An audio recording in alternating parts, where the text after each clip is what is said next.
তৃণমূল অফিসের ভেতরে সার দিয়ে রাখা সরকারি স্ট্যাম্প লাগানো ত্রিপল,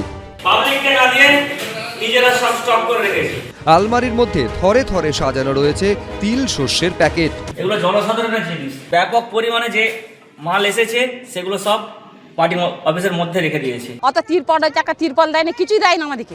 রাজ্যে পালাবদলের এক সপ্তাহের মাথায় আরামবাগের তৃণমূল সাংসদ মিতালি বাগের বাড়ি থেকে মাত্র 250 মিটার দূরে তালাবন্ধ তৃণমূল অফিসের মধ্যে থেকে উদ্ধার হলো এরকম প্রচুর জিনিসপত্র।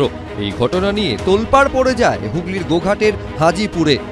কোনো কিছু জিনিস এলে আমাদেরকে দিচ্ছেন নি। এমপি একটা কথা বললে মানে বলছে কিনা আমি সব জানিনি, আমি চিনিনি। গোটা বিষয়টি নিয়ে আরামবাগের তৃণমূল সাংসদ মিতালি বাগের সঙ্গে যোগাযোগ করা হলে কোনো মন্তব্য করতে চাননি তিনি। পুলিশ ও কেন্দ্রীয় বাহিনী নিয়ে এসে সোমবার তালাবন্ধ পার্টি অফিস খোলা হয়। ভেতর থেকে উদ্ধার হয় সরকারি লোগো লাগানো প্রচুর তিরপল ও সরকারি শস্য বীজের প্যাকেট।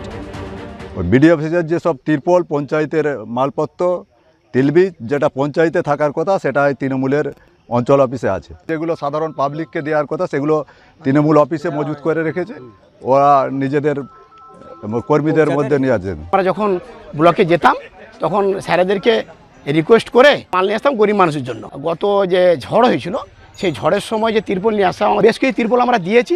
1 মাস আগে আমি জোর করে ওদের কাছ থেকে 1 বস্তা তিলবীজ এনেছিলাম এলাকার মানুষকে দিয়ে, তখন তিল সব বোনা হয়ে গেছে, সেই জন্য তিলবীজগুলো স্টক আছে। বিজেপি সূত্রে দাবি করা হয়েছে তৃণমূল অফিস থেকে উদ্ধার হওয়া সরকারি সামগ্রী বিতরণ করা হবে এলাকার সাধারণ মানুষের মধ্যে। বাপন সাঁতরা, এবিপি আনন্দ, হুগলি।